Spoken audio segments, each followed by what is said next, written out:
news and results of what a wrestling.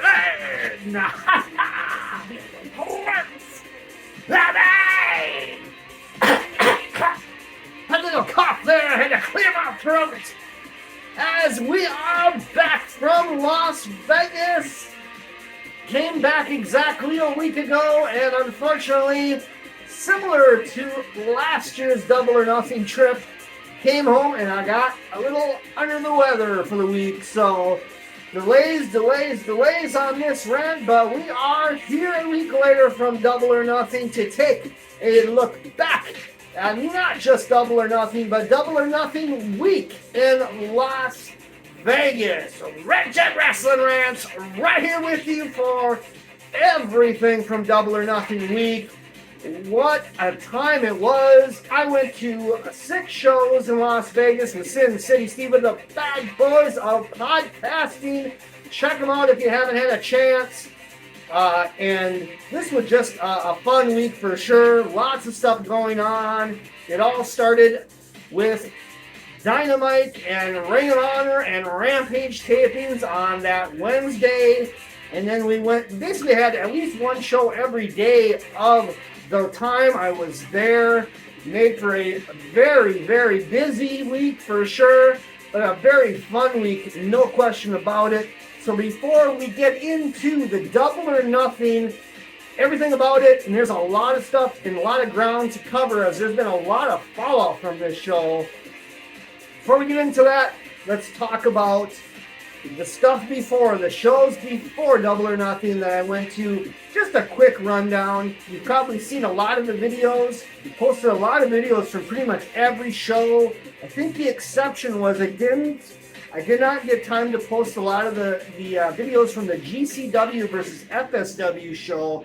So be on the lookout for those. I may drop some of them later this week. Just for the fuck of it, because I just didn't get a chance to do so.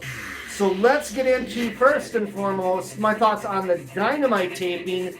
This would have been before Double or Nothing in Las Vegas from the original arena of the original Double or Nothing and the first AEW show.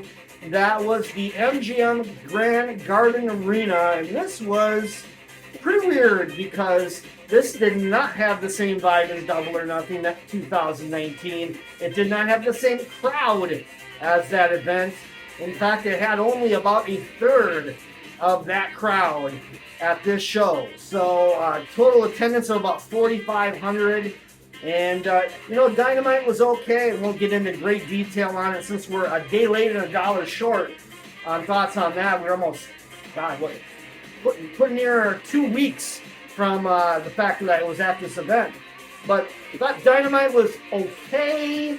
Not the greatest builds, Double or Nothing. There was a few good parts. The Sabu stuff was definitely a surprise. Being there live, no question about it. And as an old school ECW mark, I definitely felt that one. But generally, I thought Dynamite was quite a bit underwhelming. And ditto for Rampage. Ring of Honor taped before and after basically the Dynamite and Rampage taping. So we had an hour of Ring of Honor before Dynamite, and then they did Dynamite, then they did Rampage, and they did another hour to hour and a half of Ring of Honor afterwards. This show ended up clocking in at almost 6 hours, folks. So quite an auspicious start to the wrestling week here with a big, massive TV taping from AEW. And just a heads up, you probably aren't going to get a chance to get to Versus this past week from last Thursday's show, but that was the content from Las Vegas this past Thursday. And I'd say check it out, particularly check out the last hour. There were some good matches that actually a lot of people in the crowd took off, so there was not a lot of us left at that show by the end of it. I would say generously a quarter of the crowd that was originally at this show maybe stayed. It could have been possibly less. It was a weird dynamic at this show. Let me tell you, I've been to a lot of wrestling shows. I don't think I've ever been to a wrestling event, a TV taping, that saw like not just one, not just two, but 3 specific times in the taping that people, like mass exodus, like just left in mass. So it happened during the aftermath of Dynamite. They took a little while to start up the Rampage taping, and people were not feeling that. A lot of people left after Dynamite. Rampage happened. I would say 3/4 of the way through Rampage or so. Another mass exodus. And then Rampage finished, and then yet another mass exodus, probably like, I don't know, 20, 25 minutes after that. So really weird. I think maybe the fact doing a really long taping on a Wednesday night and maybe not have done any benefit for the company. And also I think the fact was that I really don't think there was a lot of outside fans coming into this show from outside Las Vegas, tourists and things like that. I think the tourism part of this weekend kind of took a dip because of ticket prices for planes, the ticket prices for the events themselves, the ticket prices for food in Vegas was completely batshit crazy, higher than I've ever seen it ever before. So I think that all played a part in this, and this lackadaisical crowd at Dynamite too. I think it was a lot of casual fans of the product, and quite frankly, maybe a lot of these folks weren't even at Double or Nothing. I wouldn't be shocked. So let's move on to Thursday's events. That was the FSW Legends Rise tournament, which had a lot of quality talent in this one. One guy who stood out actually the entire weekend. He actually was on the Ring of Honor tapings as well, and a great, fantastic six-man. You really got to go out of your way with checking out with Aquino and Bandito, Commander, Serpentico, and Helico, and Jack Cartwheel. That match in the Ring of Honor tapings was gold. Let's talk about Cartwheel in this Legends Rise tournament. I thought he did great. He had, I believe, 3 matches. He moved on to the finals, which was a 4-way. He looked really fucking good, and he stood out as well in the GCW show. So he was one of the kind of MVPs of the weekend as far as I was concerned. Jack Cartwheel. If you haven't seen any of his stuff, go out and find it. Another kind of highlight of the Legends Rise tournament, sitting behind us in the bleachers, was AEW star Lee Moriarty. So that was kind of cool. Not a lot of people were really paying attention to that fact that he was there. He was kind of trying to intentionally, I think, kind of keep it on the down low, but he was definitely noticed from my group of people that I was with. So, yeah. The Legends Rise tournament was won by Matt Vandergriff of FSW. Won in a 4-way at the end. Really good match, I thought. It was Cartwheel, Jordan Oliver, Matt Vandergriff, and I'm trying to place who the other guy was. He was an outside talent they got. Titus Alexander. So a really excellent match. I would say go back on Fight and get this show. This was a really standout show. Billy Starks was involved in this show as well. The litany of other talent. Go out of your way to check out this tournament. I thought this was one of the best FSW shows I've seen in a while. Then we got into a quite a show. I believe this was Thursday night. Micromania. This was a spot show at the Nerd Bar, which is down in Fremont Street, Old Town, Las Vegas, whatever you want to call it. And this was a weird show. They only had like 2 or 3 midgets. They had like 2 or 3 matches. There wasn't much to be said about it. It reminded me a lot of the show I went to in Chicago. I believe this was last June during Forbidden Door. And similar to that show, they only had a couple of talent on hand, and they kind of just kept redoing matches, redoing stuff with them. Well, similar here. The main match was a match between 25 Cent, a midget who was masquerading as 50 Cent, against Santana Jackson, who's a local from Las Vegas, who cosplays as Michael Jackson and does a very good job at it. They had a wild match, I have to say. For a midget versus a non-midget match, this was probably the most entertaining type of match you'll ever see with that dynamic. Excuse me, I still have a little bit of a cough Still battling this cold. So that was a fun show, even though it really wasn't a lot of meat to the bone. Boy, the crowd was wild. There was certainly some wild spots in this bar that they were doing stuff at, and yeah, it was definitely memorable, no doubt. GCW Lifestyle was a hot crowd from the Silver Nugget in Las Vegas. 2 matches really stood out to me. The match with Commander against Gringo Loco against El Hijo del Ventino. Hopefully you saw some clips from that one right here on my YouTube. It was a tremendous match. The death match at the end. Rina Yamashita and Cole Radrick was also a spectacle affair for sure. And there was definitely some undercard stuff in there as well, including Zack Sabre Jr. and Jordan Oliver that really stood out. The Matt Cardona match also was pretty good. Top to bottom, it was a really good, solid card. GCW Lifestyle, that was Friday night. GCW versus FSW 2. This was the show that I just, something was missing here, and I think it was intensity on this show. When you put GCW in there, you expect intensity. And what we got out of this show was really not a whole lot of that. Main event was Hammerstone and Joey Janela, which Hammerstone won. Really this was my least favorite show of the weekend, frankly. Just putting that out there.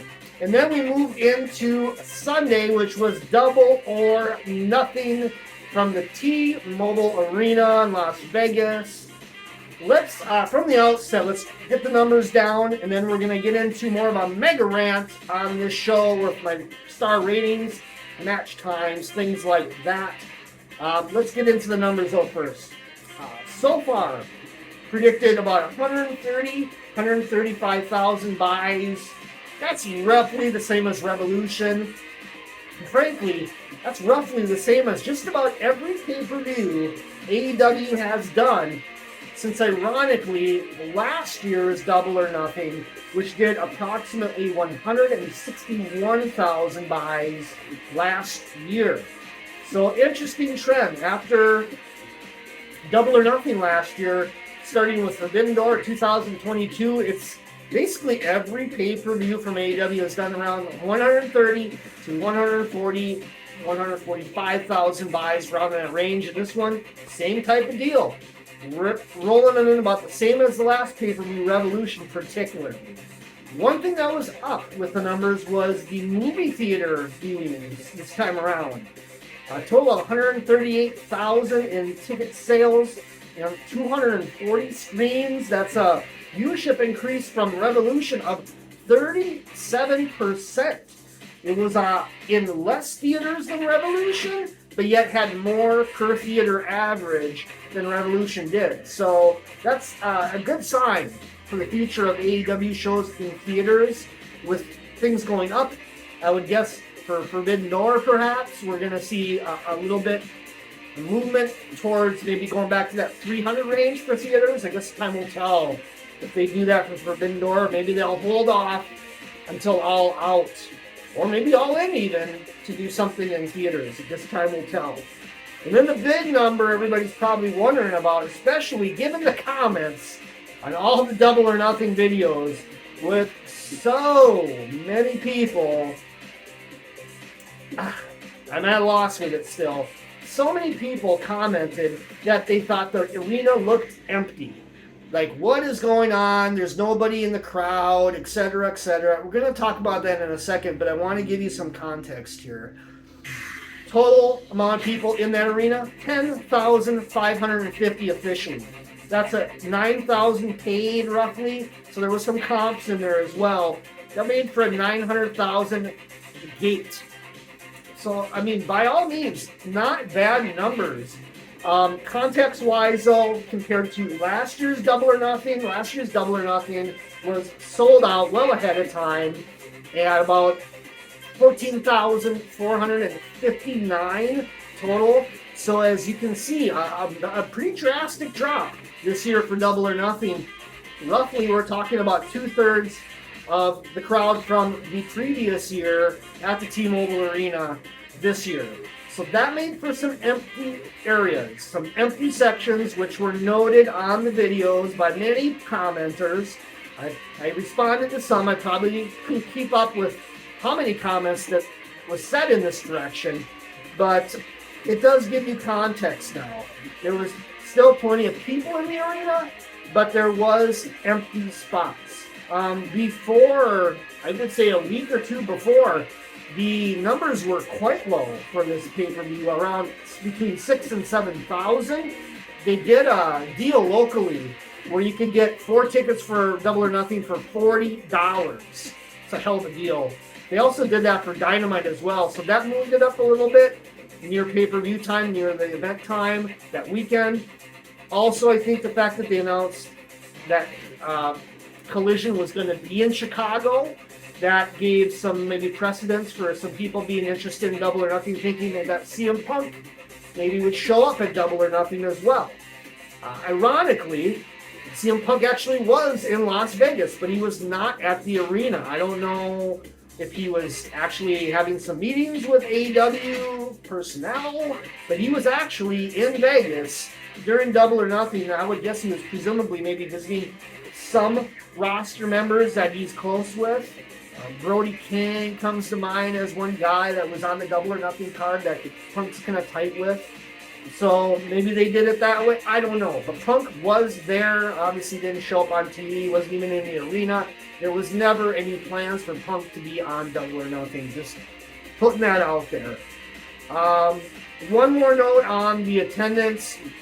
So from the videos, you see 2 sections right down, lower level, straight center, that were pretty much wide open. And a lot of people didn't understand what was going on here. And again, for context, what you were seeing in those videos was not the camera side. What you were seeing, those empty sides, was the hard cam area where they put the ring cameras up to, dead center to the ring. And typically, when a show is not anywhere near sold out, which this was certainly the case, they were only 2/3 past capacity, then those sections really do not sell well. Partially because they still try to get the same price for those tickets in that lower level than are over on the other side of that same lower side of the arena. For example, I believe my Double or Nothing ticket was about $200. So there was some tickets still available on the camera side that probably went first. And then those tickets would have went kind of last if it would have been a huge walk up to the show and all of a sudden we got like 12, 13, 14,000 people. Then those tickets would have went pretty quickly. But it was not the case with this show. In addition, some of the upper deck areas were kind of scattered. Even on the camera side and the corner, so they kind of kept the lights a little dim there. I noticed sitting where I sat that at ringside, like the first 4 rows of a portion of ringside was wide open too. So I would guess they didn't sell some of these higher marked tickets maybe in that area. I wonder if they were part of a package deal or something that didn't sell well. So maybe this will give pause for AEW to maybe, for one thing, tone it down back on the ticket prices. I mean, unless you want to have open areas of the arena, I just don't see the value of it. If you aren't selling these tickets, then you need to do something about it in retrospect for the future. And also, the top deck on the hard cam side, the upper deck, that was completely blacked out. So there was nobody in that area as well. So that just kind of gives you an idea of what was going on with the crowd. It was by far not empty. Pat McAfee, I lost a ton of respect for him as he went on his radio show and he claimed that the show was 3/4 empty. That is not true. The only thing I can say is it was 2/3 full. So there you go. That really is the truth with it all. Let's get into some news and notes from Double or Nothing quick. New champions, we know about it already. Tony Storm, Jamie Hayter in a really underwhelming match because of injury. Jamie Hayter has some sort of shoulder injury. We're not sure how long that's going to keep her out, but it made for a really weak match. I guess they did the match almost as I wouldn't call it a direct, an indirect nod or rib or whatever you want to call it to the fact that Thunder Rosa wouldn't job out the title back last year to Toni Storm. So because of that, as weird as that was, we still don't know what the whole situation was with that. They decided to do the match. It went only 3 minutes. Peter really couldn't really do much. There was a lot of buttons and whistles in the match. And Toni Storm won to legitimize her AEW Women's Championship win as well. Chris Statlander, of course, won the TBS Women's Championship, defeating the undefeated Jade Cargill at 60-0 after she beat Taya Valkyrie relatively handily. Statlander came out in a huge surprise, and this was such an awesome moment live. This really saved the show from kind of slipping a little bit at this point. I felt like there was a lot of matches as the card progressed that were a little bit underwhelming somewhat, but this saved it. This was a great moment being there live. It was a really, really huge moment for sure. Anarchy in the arena notes that you may not know about. There really was little prep time to put this match together because the night before, the Vegas Golden Knights had an NHL playoff game. So because of that, AEW couldn't get any production set up ahead of time or nothing like that. They had to do it the day of the show. So nobody could really come into the arena, scout out the arena, think about spots to do in certain parts of the arena, etc., etc. So that was a detriment for sure. Also, the T-Mobile staff themselves nixed some of the ideas that they had for the match because of some issues I guess they had last year with the Anarchy in the Arena match. So that also went against it. Also some notes from Matt Jackson. He had 40 tacks in his feet, including some tacks that got stuck in the back of his foot near the kind of the ankle area. Well, I wouldn't call it the ankle, but the heel area. And they literally got stuck in his foot to the point where when you tried to take the tacks out, only the top part of the tack popped out. So the actual, I guess the blade part or whatever you call it, the tack, actually embedded in his back heel, and they couldn't get it out. You had to go to some hospital to get some of that stuff taken care of. But what a wicked spot that was. Another wicked wild spot from that match was the explosion super kick, and he actually got a Nevada State fire performer license that like magicians or other sideshow attractions kind of things would have. You actually had to get a fire license where they had to safely do that, and it came off great. I thought it looked fantastic. Being there live was a huge surprise. One of the better spots of the show, frankly, as far as I'm concerned. So that's just it for a little bit of news and notes from Double or Nothing. Let's get into it real quick. I'm not going to take a lot of time on these matches. It's been a week. Y'all have seen the show probably. You've all heard about it. You've all read plenty of reports on this shit. So let's get into it. Buy-in, Hook and the Hardys over Ethan Page and the Guns in a 15-minute and 49-second match that dragged live. Really dragged. I went 2 stars. And that may be serviceable at this one. One little note on this match was there was a few spots that looked like Jeff Hardy either got injured or was having issues or something. Matt Hardy was quoted on his podcast as claiming that was part of the match and that Jeff Hardy was intentionally doing that to show ring rust because he was just getting back into the ring. Take that for what you will. I don't know if that was legitimate or not, but it sure looked when I was watching the match and something wasn't jiving, but it's very well possible that could have been part of the storyline.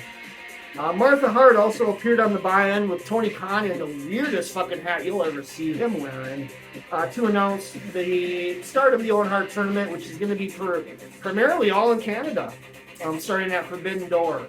So same deal as last year, 2 separate tournaments for the men and women. Starts at Forbidden Door. I believe it ends in Calgary, which is very fitting for sure.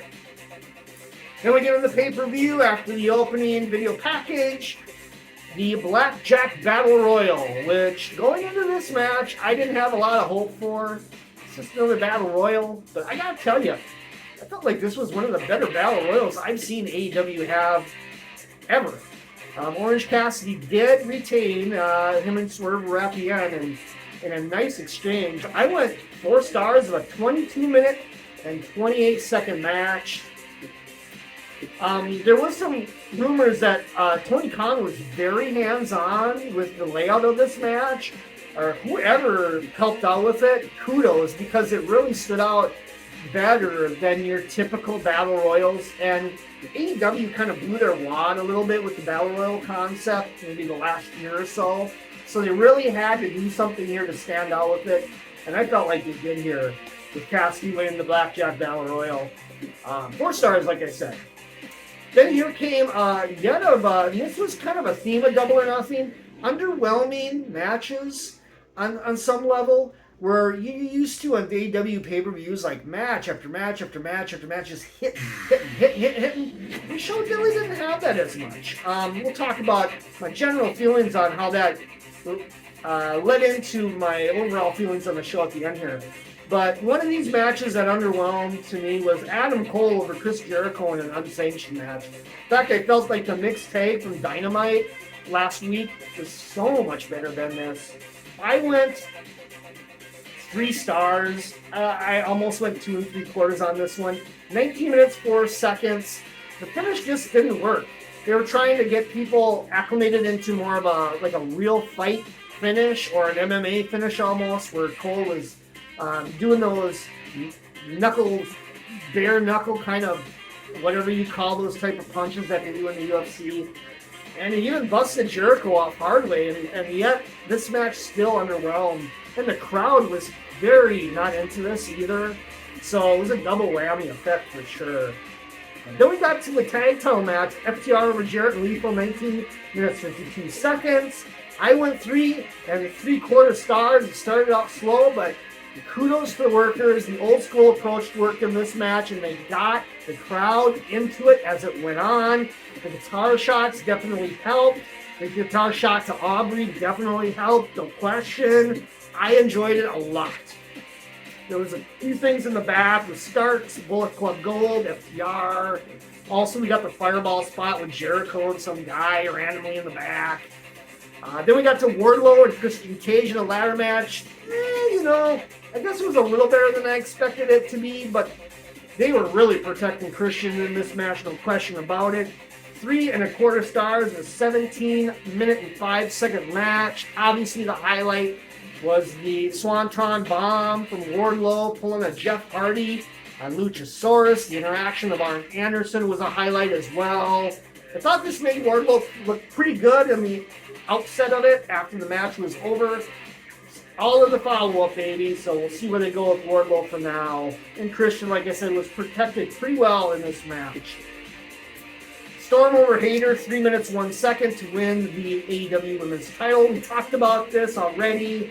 I went 1 3/4. I couldn't get any higher than that because they only went 3 minutes, and it was all buttons and whistles like crazy, for sure. And officially, this was when the show went into a lull, by the way, too, as far as I'm concerned. It continued on with the House of Black over the Acclaimed of Billy Gunn, 15 minutes, 19 seconds. I went 2 3/4 star match on this one. I've seen varying feelings on this match, but I just couldn't get into it. I felt like the crowd was really dead in this match, too, which kind of sucked. Then we had Jade over Taya, 8:46, 2.5 stars. Nothing much of a match as well. But then the Statlander thing happened, and boom, there it went. Great moment. Awesome stuff. This was maybe one of my favorite parts of the show. 4 Pillars match, I thought delivered strongly at 4.5 stars. I thought everybody looked great in this match. What can you say about MJF, man? What can you say about Darby Allin in this storyline with MJF and Darby Allin with the headlock stuff? Loved it.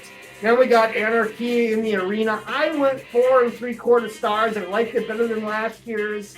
A lot of stuff was happening near our section, at least from the outset. It was a lot easier to watch this match live than last year as well. So 26 minutes and 59 seconds of time on that one. The DCC went over the Elite when Konosuke Takeshita turned heel on Kenny Omega and the Elite. After the match, when the camera stopped, Kenny Omega did a quick promo. You probably saw it on one of the videos when he talks about going to visit somebody. That somebody appears to be Kota Ibushi, so we'll see if they do that. Overall, Double or Nothing, I'm going to give it about a B+. I thought the last two matches certainly delivered. That Battle Royal was great. There was definitely a lull in the middle of this show, but some matches overachieved while some matches sure didn't. All right, everybody, Mega Rant Monday continues with New Japan Dominion coming up next right here at Wrestling.